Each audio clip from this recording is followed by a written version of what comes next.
Saksi, terus voice note yang juga beredar di publik, terus beberapa dokumen dan bukti yang kami terima, kami cek lapangan, berkali-kali kami cek lapangan, muter-muter sana. Alhamdulillah puzzle-nya semakin menguat, tidak hanya berupa analisa tapi juga berupa benda, dokumen, keterangan yang itu menunjukkan poin-poin peristiwa yang sangat penting. Peringatan keras Komnas HAM untuk polisi. Jangan coba-coba ngalangi kami usut kasus ini. Atau kami buat perhitungan terhadap kalian. Di area 50 itu jaraknya kurang lebih 100 meter. Makanya saya sampai di situ 2 malam berturut-turut untuk melihat situasi malam, situasi cahaya dan lain sebagainya, situasi keramaian di situ. Sehingga kita sebenarnya bisa ukur apakah kalau seandainya CCTV juga maksimal berfungsinya itu bisa melihat ataukah tidak. Itu juga kita bandingkan ketika kalau itu siang hari kayak apa, malam hari kayak apa, sore hari kayak apa. Nah itu sudah diambil sama Komnas HAM logika bagaimana bekerjanya CCTV. Ada kejanggalan, apakah saat rekonstruksi teman-teman FPI diundang sebagai pihak korban atau coba membuka dan memberikan jaminan terhadap mereka tentang informasi tentang semuanya dengan terbuka, apakah iya atau tidak gitu. Dan itu kejanggalan dalam bentuk proses pengundangan gitu, apalagi Kontras sebagai lembaga juga diundang namun terkesan terburu-buru gitu. Nah kami khawatir kalau proses rekonstruksinya juga mengalami banyak kejanggalan lain. Itu saja mungkin semuanya ya, kita sebenarnya walaupun nggak saya sampaikan secara publik juga bisa melihat sebenarnya, asal semuanya melalui prosedur. Itu misalnya kalau mau minta data ya harus ada pertanggungjawaban suratnya dan sebagainya, supaya hal-hal yang tidak perlu beredar di publik ya nanti malah jadi salah persepsi. Hukum humaniter itu adalah hukum perang, ya. Yang dikatakan oleh Pak Ponto itu salah semua. FPI tidak memiliki wilayah. Wilayah FPI adalah warga negara biasa. Yang di Petamburan itu adalah sekretariat. Ya, bukan cuma warga FPI yang boleh masuk situ, itu warga negara umum juga bisa, wartawan juga bisa masuk, ya. Jadi itu satu kesalahan fakta. Yang kedua, Pak Ponto mengatakan, misalnya Muhammadiyah tadi disebut ya, ini perhatikan ya Pak Ponto ya, bahwa tadi disebutkan Muhammadiyah hanya pimpinan utamanya, ke bawah nggak jelas. Nah ini kan dia ngawur. Muhammadiyah itu jelas kok ada pimpinan sampai ke tingkat provinsi dan kabupaten kota. Nah jadi Pak Ponto menurut saya buta tentang fakta, tapi coba membangun narasi. Nah ini yang tidak betul menurut saya. Penggunaan hukum humaniter dalam soal ini, tadi disebutkan serangan terhadap tempat hiburan. Loh, itu bukan masuk hukum humaniter. Dalam situasi di Polda Metro Jaya, tentu tidak mungkin 0% kemungkinan untuk melakukan tindakan membahayakan orang lain atau kabur atau gimana. Nggak mungkin. Sehingga mestinya itu yang tidak layak diborgol. Nah bandingkan dengan kalau versi polisi tadi itu, ketika dia sudah melakukan baku tembak, kan kebayangnya dia orang-orang yang sedang diliput sebuah emosi yang sangat tinggi, memuncak, atau dia sedang merasakan dalam situasi yang sangat terdesak. Ini justru sangat berbahaya.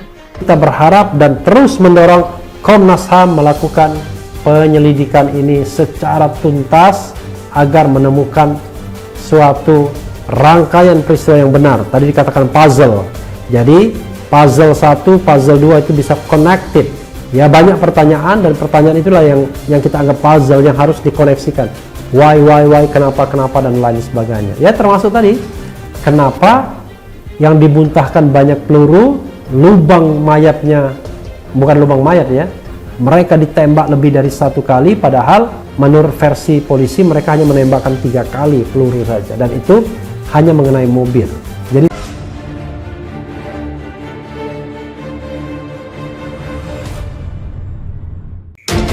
Peringatan keras Komnas HAM untuk polisi. Jangan coba-coba ngalangi kami usut kasus ini. Atau kami buat perhitungan terhadap kalian. Usut kasus penembakan 6 laskar FPI, Komnas HAM minta tak dihalang-halangi. Gelora.com. Komnas HAM membentuk tim khusus untuk menelusuri peristiwa penembakan yang menyebabkan 6 laskar FPI meninggal dunia. Komnas HAM meminta untuk tak dihalang-halangi dalam mengusut kasus ini. Kalau Komnas HAM gak independen, semprit. Tapi kalau Komnas HAM kerjanya independen, bisa terukur, profesional, ya jangan menghalang-halangi.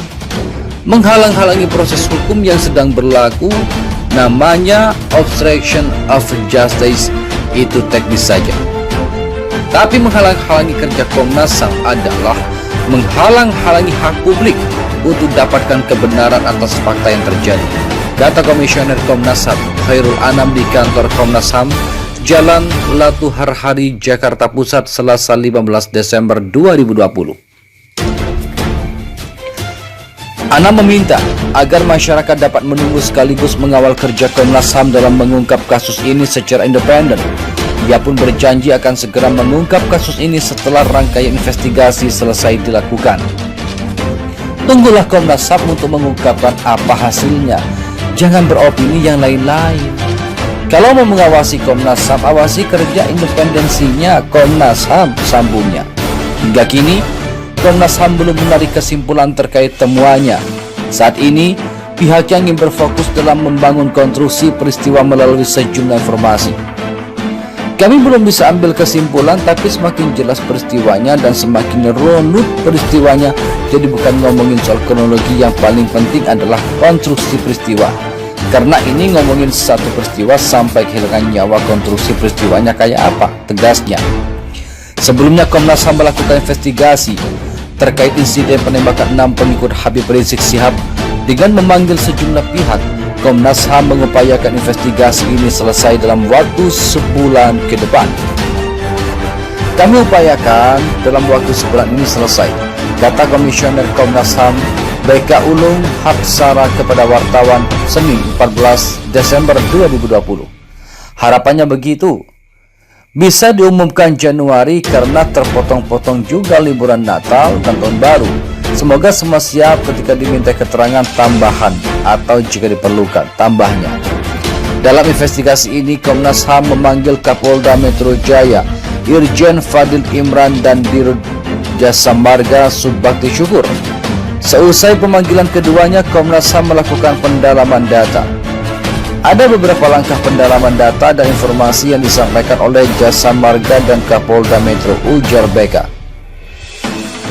Usai diperiksa pada Senin 14 Desember lalu, Kapolda Metro Jaya Irjen Fadil Imran berjanji bersikap kooperatif dan terbuka terhadap jalannya investigasi Komnas HAM terkait peristiwa penembakan pengikut Habib Rizik. Saya gembira bisa hadir di tempat ini.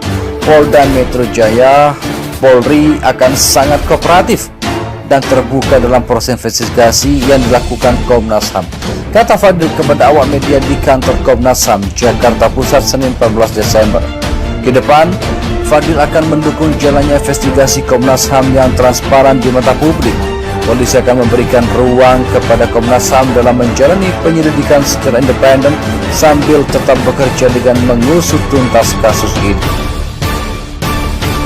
Kami akan memberikan fakta berbasis scientific crime investigation.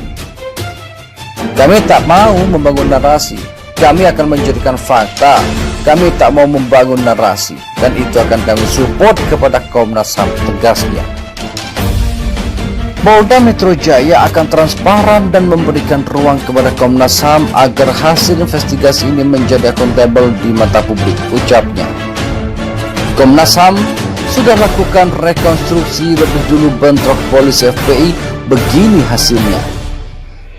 Insiden bentrok antara polisi dan Laskar Front Pembela Islam atau FPI di Tol Jakarta Cikampek KM 50 yang menewaskan 6 orang sudah dilakukan rekonstruksi oleh Barreskrim Polri Minggu hingga Senin dini hari 13 dan 14 Desember 2020. Komnas HAM tidak hadir dalam rekonstruksi tersebut. Namun, dalam wawancara di acara Kompas Pagi di Kompas TV, Komisioner Komnas HAM Khairul Anam mengatakan bahwa pihaknya sudah melakukan rekonstruksi lebih awal dibandingkan dengan yang dilakukan oleh polisi. Bahkan area yang disisir pun lebih jauh dan lebih luas. Kami lebih luas, bukan hanya 4 titik. Karena memang fokusnya bukan hanya konteks di area KM 50, tapi kami kembangkan hingga ke area Sentul di KM 0 sampai KM 48. Kami dapat duluan, Komnas HAM datang duluan, dapat info duluan, info dari masyarakat, ujar Anam. Anam juga mengaku dia dan tim bukan hanya sekali datang ke area yang tempat kejadian perkara, tapi sudah mendatanginya bolak-balik sampai 5 kali. Kami cocokkan dengan jam yang sama, mulai dari jam 11 sampai jam 4 pagi. Kami susuri satu persatu, ungkapnya. Karena datang lebih awal dan belum ramai diberitakan, Anam mengaku mendapatkan banyak informasi langsung dari masyarakat di sekitar tempat kejadian. Kami kan dapat lumayan banyak, termasuk di luar jalan tol. Kami dapat dari penjual buah, pedagang kaki lima, pengawal Alfamart, Alfamidi sampai hotel, jelasnya. Salah satu informasi yang dia dapat dari masyarakat, peristiwa terjadi pada Minggu malam hingga Senin dini hari.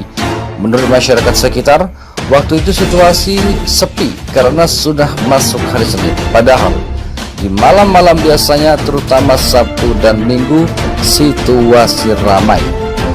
Untuk mendapatkan informasi dari masyarakat tersebut, Anam dan tim bahkan rela harus berjalan kaki sejumlah 5 km untuk mengumpulkan informasi penting tersebut, termasuk metode dan alat yang jarang digunakan oleh Komnas HAM sendiri.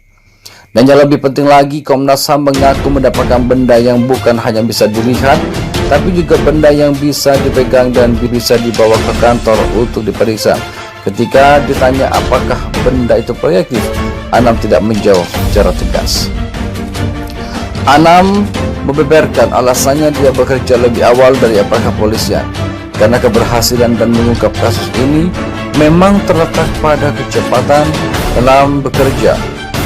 Peristiwa ini biasanya malam, situasi lumayan cepat, karena itu kecepatan bekerja akan menentukan, katanya. Sebelumnya, Direktorat Tindak Pidana Umum atau DPIDU, Bareskrim Polri, Polda Metro Jaya, dan Polres Karawang menggelar rekonstruksi di tempat titik terkait dengan kasus bentrokan Laskar FPI Pembela Islam atau FPI dan Polri di Tol Jakarta Cikampek. Kepala Divisi Humas Polri Irjen Ago Yuwono mengungkapkan, dalam 4 tempat kejadian perkara atau TKP, setidaknya digelar 58 adegan rekonstruksi yang melimpahkan bagaimana awal mula penyerangan Laskar FPI hingga polisi melakukan tindakan tegas terukur. Dalam proses rekonstruksi malam ini setidaknya ada 58 adegan rekonstruksi. Kata Argo saat meninjau langsung proses rekonstruksi Senin 14 Desember 2020 dini hari. Argo merincikan rekonstruksi dimulai sejak pada TKP 1 yang tepatnya di depan Hotel Novel Jalan Karawang Internasional. Terima kasih telah kunjungi channel ini. Kami hanyalah sebatas menginformasikan, Andalah yang memutuskan.